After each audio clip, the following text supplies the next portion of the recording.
That is a soul singer who Simon described as having a voice like liquid gold. Which coincidentally is also what Simon uses to wash his face. Liquid gold. It's Alice Fredenham.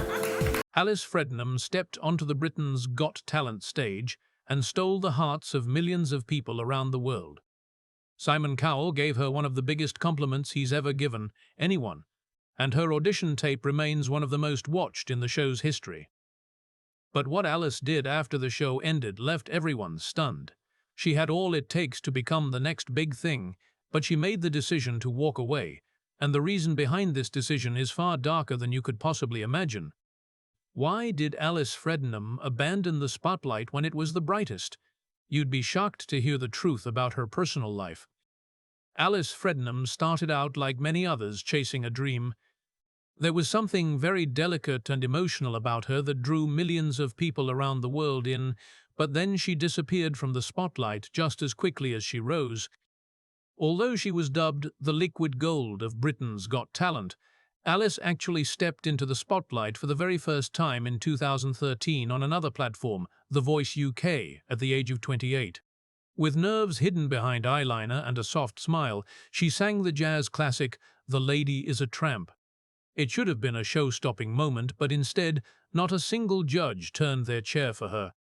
In fact, her performance was met with the kind of silence that burns through every layer of self-confidence you've built. She walked off stage defeated, with only the echo of rejection in her ears, but that rejection would become the spark that ignited a different path. After trying out her luck on The Voice, Alice auditioned again, but this time for Britain's Got Talent. What made this audition so risky was the fact that she kept her plans a secret. She didn't tell her friends, family, or even her boyfriend at the time. But this little secret would turn out to be one of the biggest turning points in her life. However, there was one problem. For Alice, stage fright wasn't just a little jitter, it was debilitating. Her body would tremble, her voice would freeze, and she would experience the kind of anxiety that convinces you you're not worthy even if you are. But that night something was different, and as soon as she began singing My Funny Valentine, the judges and the audience were in awe. Her voice wasn't just beautiful, it was magic. And Simon Cowell, the man who rarely wears emotion, leaned forward with a look that said it all. In fact, when she finished, he told her she had a voice like liquid gold, and just like that, Alice Fredenham became an overnight viral sensation. The clip of her audition exploded online. Millions watched, and people felt something they couldn't quite explain, and although she looked like she had all the qualities of the show's winner, sometimes dreams that rise too fast often crash too hard. When she returned for the semi-finals, the pressure was crushing, and the expectations of both the fans and judges were sky high. But behind the scenes, things were falling apart for Alice.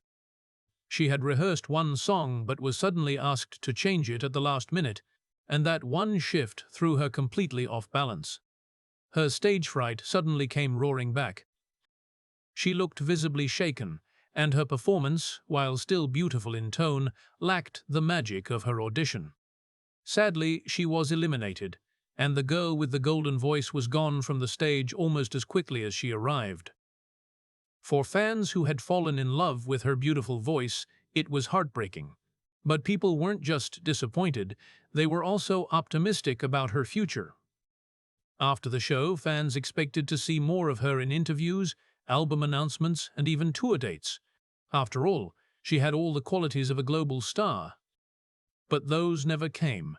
Her social media presence remained quiet, and there were no immediate signs of a music career taking off. And within months, it seemed like Alice Fredenham had simply vanished from the public eye, leaving one question on the minds of everyone: what really happened after the cameras stopped rolling? After her breakout audition and performance on Britain's Got Talent, there were serious conversations about her being the next breakout star from the show, and for a moment, that seemed entirely possible. Behind the scenes, industry players were also interested. In fact, shortly after her appearance, Sony Music reportedly offered Alice a demo deal. The idea was to explore whether she could record a full studio album and establish herself as a commercial artist. It was not a full contract, but it was a step that many contestants never even get. But just when it looked like things were finally looking up for her, as quickly as that door opened, it began to close. Alice entered the studio and began recording demos, but things didn't progress beyond that stage. The label decided not to move forward with a full album release. No official reason was made public, but multiple industry sources suggested the material didn't align with what Sony wanted commercially at the time. Alice had a distinctive vocal style, rooted in vintage jazz, not modern pop, and it probably didn't fit neatly into the mainstream market they were targeting. For Alice, that rejection was more than just professional, it became deeply personal. She had already been hesitant about fame and public performance. The entire journey had been emotionally demanding from the start. And so, being dropped after what seemed like her big chance to become a global star began to amplify the feelings of disappointment that had followed her devastating semi-final exit at Britain's Got Talent. Over the next year, she continued to pursue music independently, but the momentum she had built started to slow. And soon Alice began quietly stepping away from the public eye. Her official website, which had once featured updates and media appearances, eventually went offline. Her social media accounts that were once a way for fans to connect with her directly became inactive. And what made fans even more worried was the fact that there were no press releases or formal announcements about her retirement or taking a break. Alice simply faded from the public's view, and the reasons behind this quiet disappearance were not just rooted in professional setbacks, there were more to it. In interviews she gave shortly after her time on Britain's Got Talent, Alice opened up about her struggles with confidence and performance anxiety. She described having stage fright that was so severe it turned into panic attacks that would make her feel physically unwell before singing in public. But while many viewers admired her honesty and wanted more of her talent, it was clear that the demands of a music career, the constant visibility, high-pressure performances, and public critique clashed terribly with her temperament. And as the music industry shifted further toward social media presence and self-promotion, the pressure to stay visible and active grew. For someone already dealing with anxiety and self-doubt, it was an even bigger challenge. Although she had a fan base and a proven ability to connect emotionally through music, the business side of the industry was completely out of reach for her. By 2016, Alice had almost no digital presence left. Her album remained available for purchase online, but there were no signs of new recordings and no public appearances. For fans who had discovered her through a viral audition and followed her brief rise, it became unclear whether she was simply taking a break or walking away from the industry entirely. Mental health struggles may have played a larger role in her withdrawal than most realized at the time, and while Alice never made any public statements detailing her condition, the patterns were too familiar. Many artists who face sudden global attention the way she did, without preparation, often find the aftermath overwhelming. When combined with rejection, lack of support, and the constant pressure to perform, it can lead to burnout, anxiety, and a loss of creative drive. And just like that, Alice Fredenham, a talented singer who had once moved a room full of people with a single performance, had gone quiet, leaving only questions behind. And for a long time it looked like her story had ended there. But just when fans had stopped checking for updates, something unexpected happened. A new video surfaced, and the world was greeted with Alice's familiar voice once again. And although it wasn't on national television this time, it was clear that Alice Fredenham wasn't entirely done with music. But what changed? And how did she try to make her way back? After years of silence following her exit from Britain's Got Talent, Alice Fredenham re-emerged quietly, without the fanfare that had once surrounded her. This time, there were no national television appearances or viral moments. Instead, her return to music came through smaller and more personal channels. Around 2014, Alice began performing occasionally at low-key events, like charity concerts and local showcases. These appearances weren't promoted heavily. In fact, many of them flew under the radar, announced only through small flyers, local listings, or word of mouth. It was a far cry from the televised stage where she had once captivated millions, but for Alice, it was a deliberate shift. These were environments with lower pressure and more control, where she could sing without the emotional weight that came with national exposure.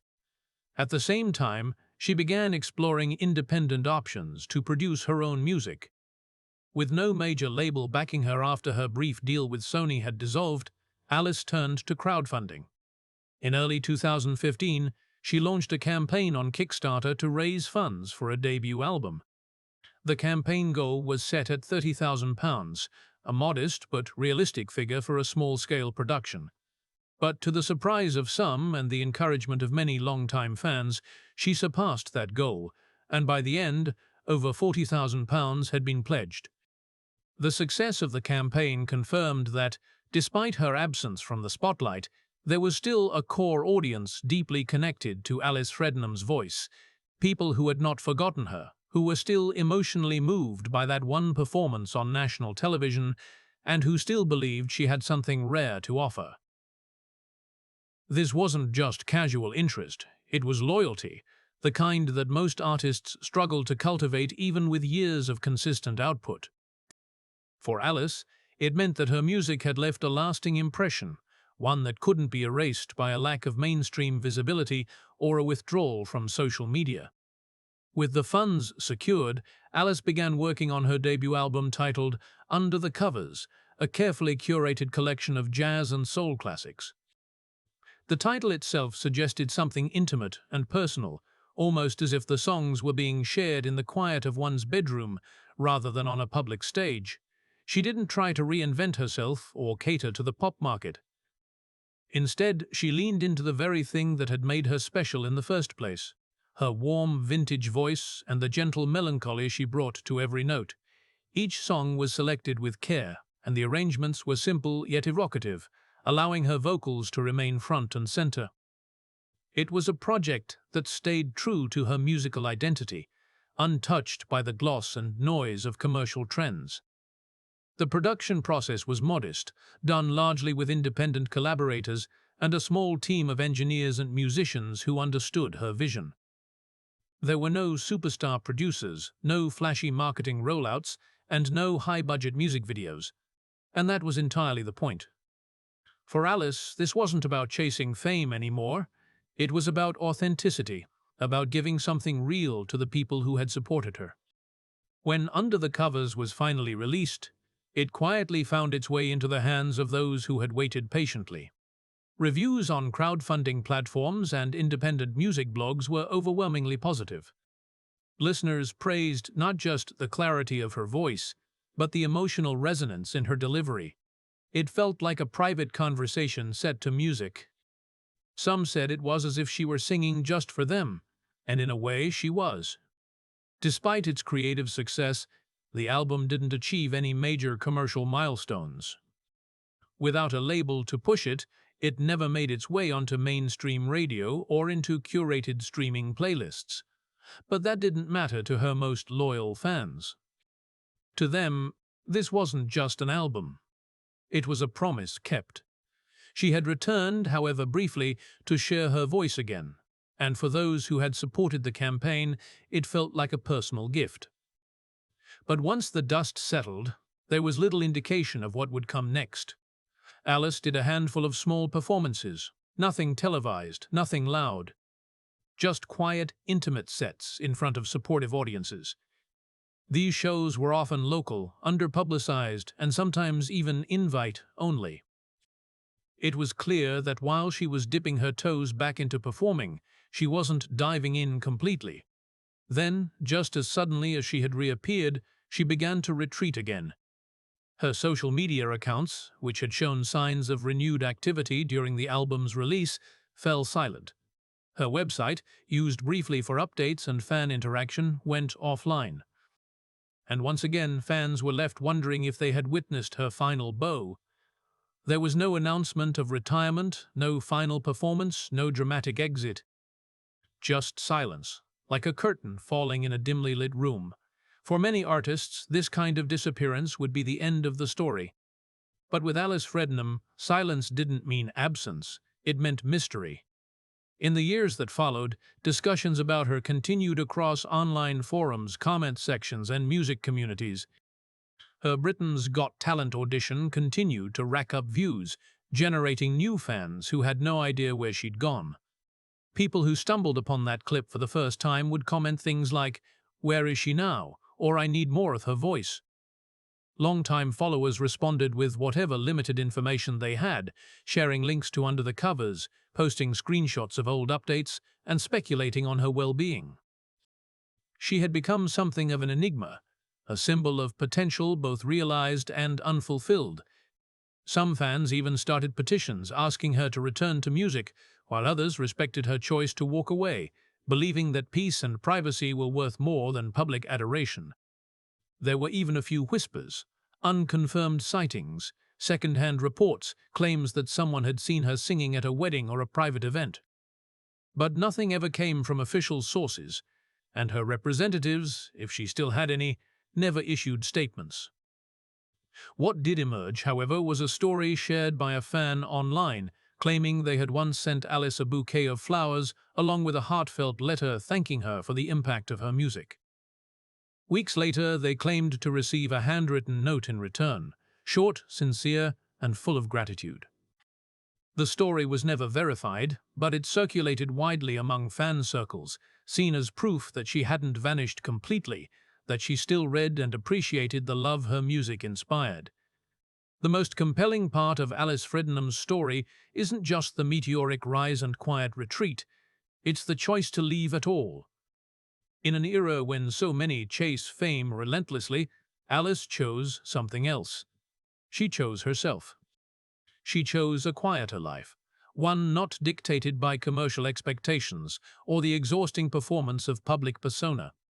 And in doing so, she left behind a story that continues to resonate, not because it ended with a Grammy or a sold-out tour, but because it didn't. It ended or paused on her own terms. Maybe someday she'll sing again publicly. Maybe she won't. But either way, the voice that once made an entire room fall silent still echoes in the hearts of those who heard it.